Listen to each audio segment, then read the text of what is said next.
Agora eu vou criar uma escada em espiral junto a essa porção da parede que é curva. Em primeiro lugar, vou mudar o material corrente para o material 1. Em segundo lugar, eu vou criar guias que me possibilitem a inserção dessa escada exatamente no ponto central do círculo que formou essa seção curva da parede. Então, vou selecionar o comando guia, vou snapar nesse ponto e depois no ponto da parede oposta. Vou criar ainda uma guia no ponto médio desta guia que foi criada aqui.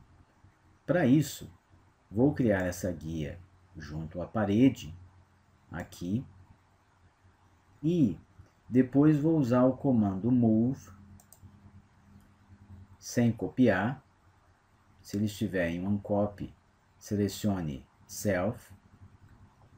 Vou selecionar essa guia lá fora para não confundir com outros objetos, como por exemplo a parede. Vou clicar, ele vai criar uma guia auxiliar temporária.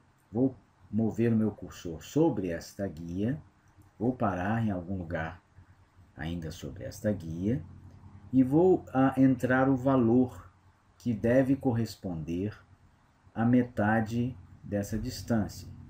Se eu não souber que distância é essa, eu pressiono Escape para cancelar a aplicação dessa última operação e vou utilizar o comando Measure, a minha fitinha de medir aqui embaixo, a minha fita métrica, a minha trena. E vou medir daqui até aqui. Percebendo então que eu tenho 270, a minha distância média é 1,35. Volto no comando Move, vou clicar aqui e vou então digitar o valor 135.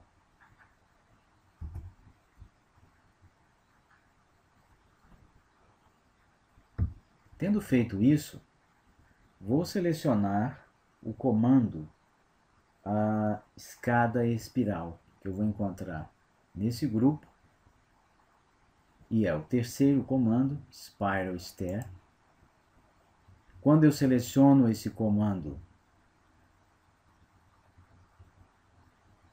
eu tenho então aqui uma série de parâmetros, os quais eu vou ajustar.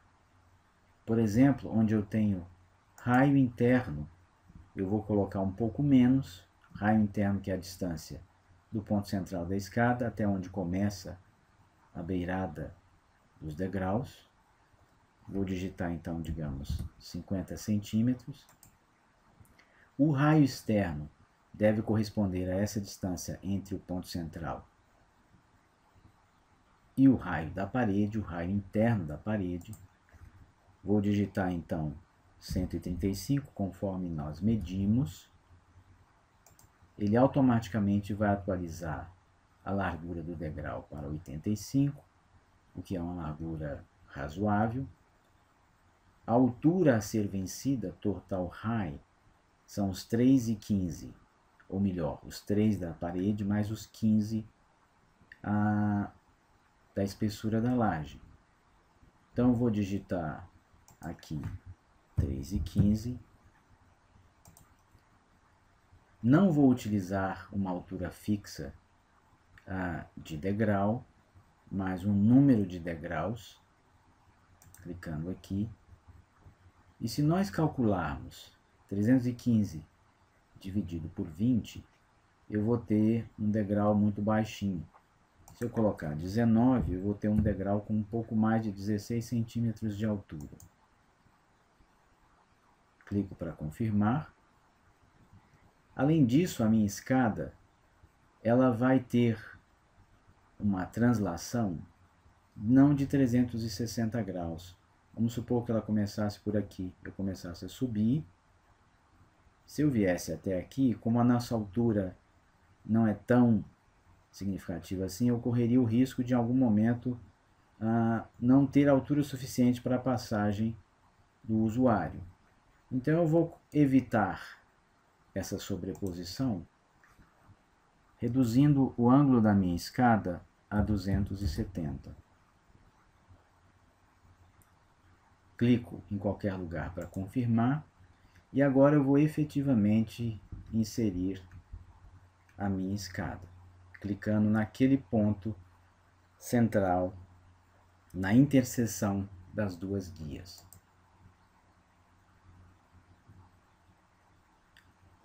A minha escada é inserida, neste caso ela foi inserida na posição correta, eu quero que comece daqui, vou subir até aqui, mas eu quero também incluir outros elementos, como por exemplo,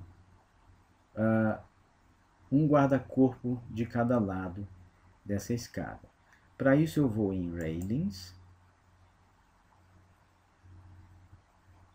e em Railings eu vou selecionar aqui Railings, eles aparecem, mas ainda com a dimensão de espessura 0, portanto eu vou modificar Rails, que é o corrimão, vou clicar nesse Round, poderia ser Square também se eu quisesse, Round, e aí vou definir as espessuras, ou melhor, as dimensões de X e Z, que são a largura desse tubo e a altura.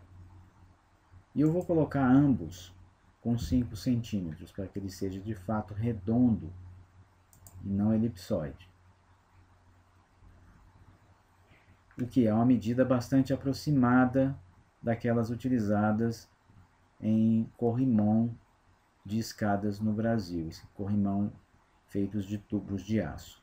A mesma coisa eu vou fazer com os montantes, mas eles vão ficar com a metade do diâmetro.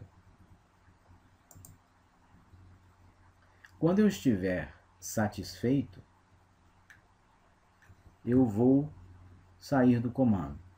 Vamos supor que fechei o meu arquivo, mudei de comando, abri novamente, passei vários dias e agora quero novamente editar a minha escada. Vamos supor que eu esteja em qualquer outro comando.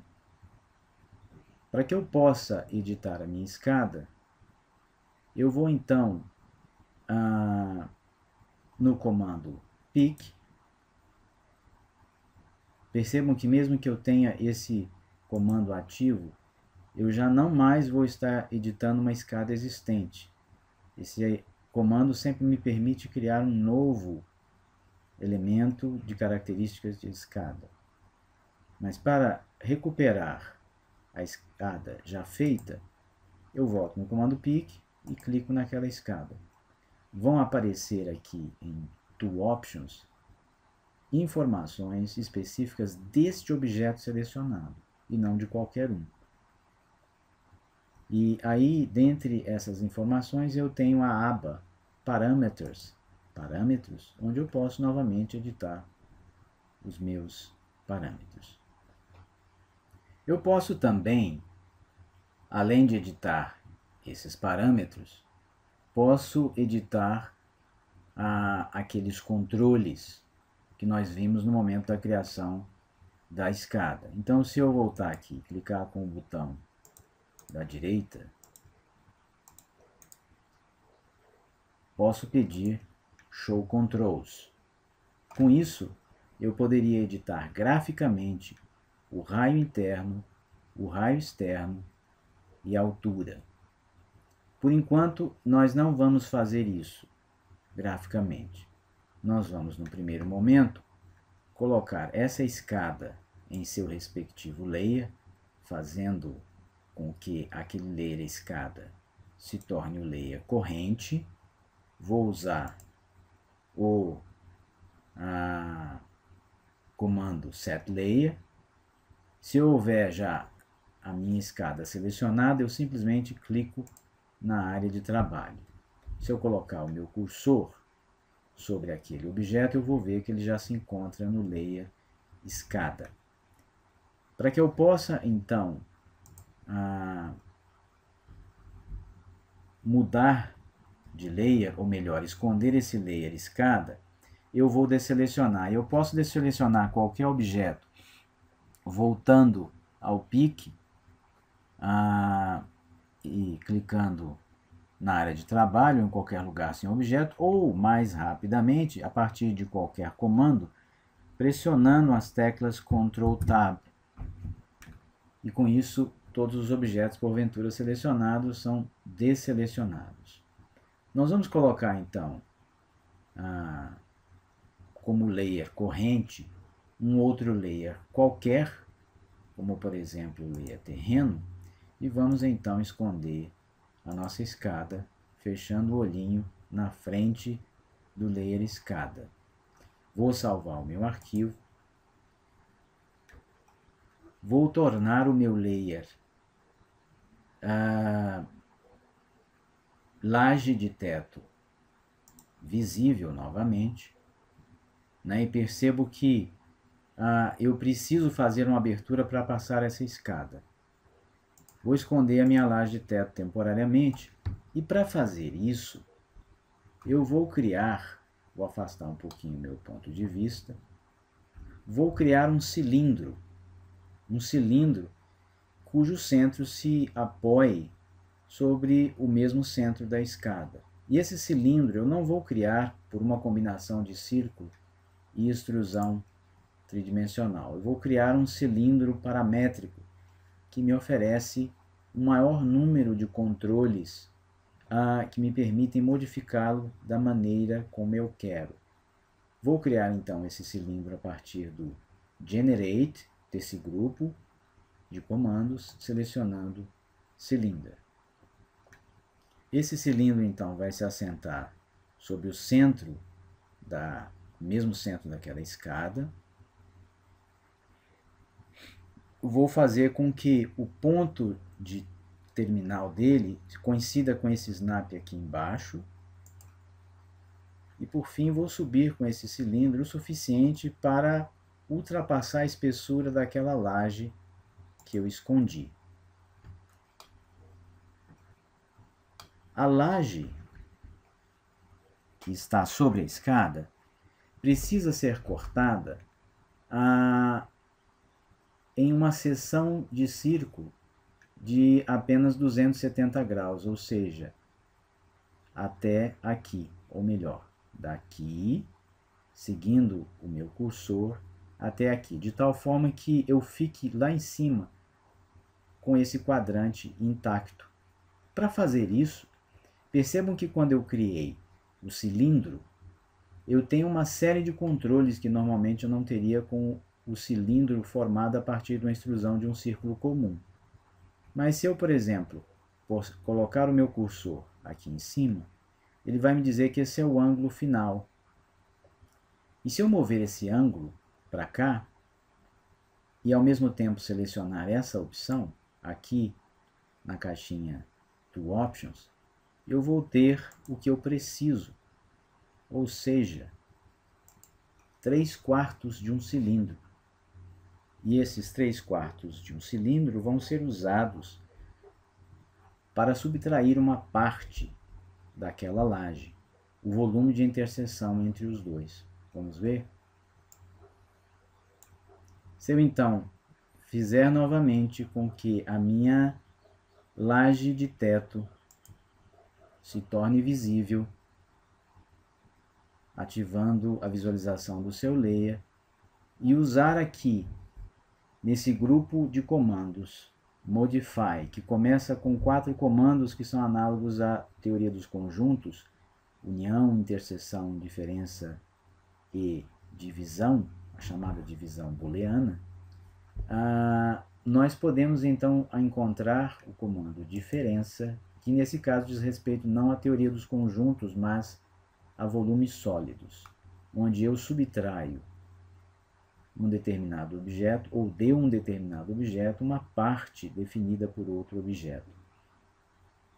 Então, selecionando a diferença, eu vou primeiro clicar no objeto do qual eu vou subtrair uma parte e depois no objeto que define essa parte a ser subtraída. E aí eu tenho exatamente o que eu preciso como vão de passagem daquela escada, de forma desimpedida e de forma que o meu usuário não vá bater a cabeça em qualquer lugar. Nós ficamos com os ghosts dos originais. E então nós vamos fazer o seguinte. Nós vamos usar lá no comando edit, clear all ghosted. E o objeto resultante, essa laje, é possível que ele esteja no layer incorreto, porque eu estava com o layer ativo também incorreto, o terreno. Se você colocar o cursor em cima, você vai ver que a minha laje está no layer terreno. Vamos levar de volta esse produto para o layer correto, usando o set layer e fazendo com que o layer laje de teto se torne o layer corrente. Clico nele, reposiciono o meu mouse e eu vejo que agora ele está no layer de destino correto. Salvo o meu arquivo, vou visualizar a minha escada, vou rotacionar a minha visualização dessa escada. Se a minha escada ainda não estiver correta com relação à altura, eu posso então utilizar os controles. Voltando no comando pick, percebam que eu tenho aqui a altura dessa escada eu posso clicar aqui e ela vai subir conjuntamente com o meu cursor, obedecendo graficamente a minha posição. Se eu snapar aqui na beiradinha dessa laje, eu então vou ter a minha escada no ponto certo. Para desselecionar todos os objetos, vou utilizar novamente o Ctrl Tab. Vou salvar o meu arquivo. Se eu quiser, eu posso esconder os meus controles, clicando com o botão da direita na escada, e vou desselecionar Show Controls. Posso reposicionar o meu ponto de vista, salvo o meu arquivo, e isso nos traz ao final de mais essa aula.